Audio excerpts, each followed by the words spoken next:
guys, the big story of the weekend as we look ahead to the Premier League's return. Manchester United and Spurs will face off next Friday. It'll be extra spicy after a report in The Athletic claims that Jose Mourinho is telling those around him that Ole Gunnar Solskjaer is out of his depth at Old Trafford. Jules, I'll start with you. There's no direct quote in this report. What did you make of it?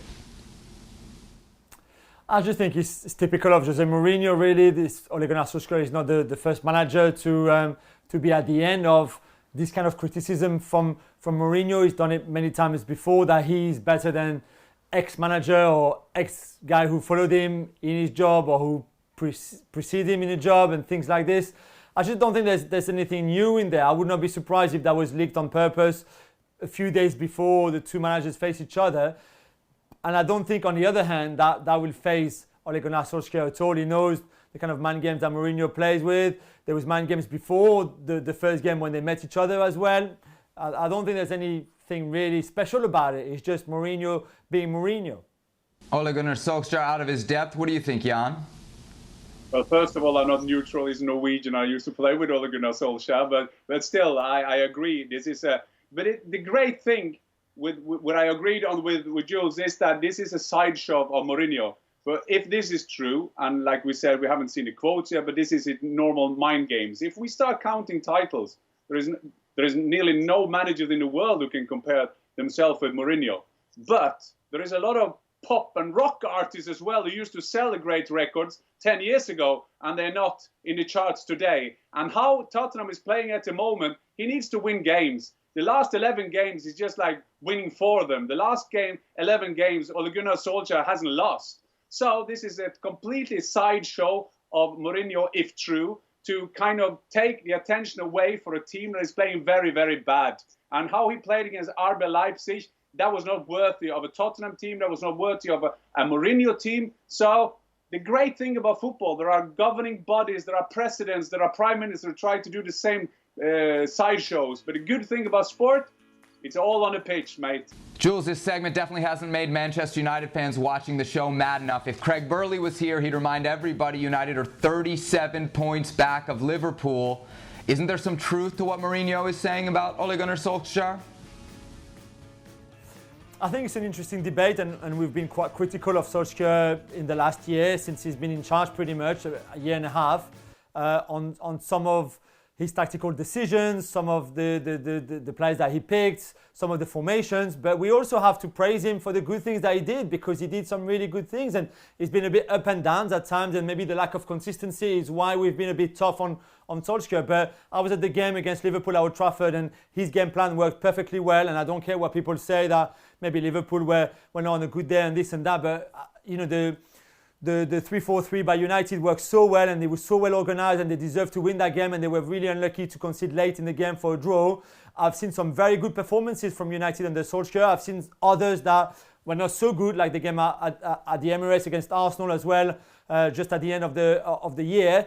So for me, it's still a bit up and down yet to be able even to judge Ole Gunnar on what we've seen so far. There's certainly some very positive things, other are a bit more negatives, but I guess that's the guess. That's the thing about with a lot of managers. It's only the top ones that usually are very, very good consistently. So he still needs to work a bit on that consistency, but there was certainly enough of positive to give him a bit more of a chance. Both teams in the race then for the top 4. Here's the odds for who will make the Champions League out of the Premier League. You'll see Manchester United much better odds than Spurs. Jan, between the two, who do you think has a better shot at grabbing a Champions League spot? Tottenham won't get it. But I think Manchester United will still be in there, and we also know that at the moment there'll be the CAS hearing with Manchester City. Manchester United could be on the 5th position and still get a Champions League, and I think that. But I love it now. We start playing again. We're getting the Mourinho shows again, and then we'll see on Friday when they play each other. I think this is brilliant. I think Manchester United have a good chance to get into the Champions League, depending on the hearing. Impressive Leicester, they will stick in there, and Chelsea, a new offensive now, will coming in the next season, go in there. So it's so great to have the whole soccer scene back again. Jules, United or Spurs, who has a better shot?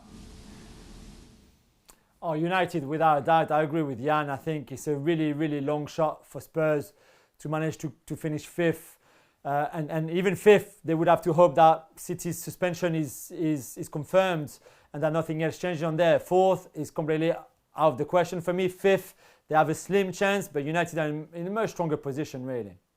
Finally, when Manchester United do return to play on Friday, they will have Paul Pogba. I wonder what impact we expect from Pogba now that he's finally healthy. Jan? Well, I hope that Paul Pogba in 10 years' time can look back at his career and think that I did what I could.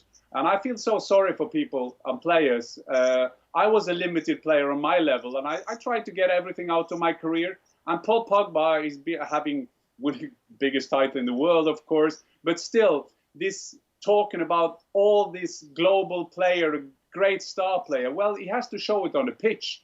And I'm not sure. Ole Gunnar Solskjaer could be the perfect manager for him if he goes in there. For Ole Gunnar will look for the good in him, try to get him in there. He can, with Bruno Fernandes, who got in there, he could be good. But he has to start now. If you're gonna measure yourself with the big players in the world, you have to do it on the pitch and not only by the hairdresser on a Vogue. You have to do it on the pitch. And he has to start now because there are so many players around the world now, young players who will take that position of Paul Pogba. So it's time for him to start now. There's no more excuses.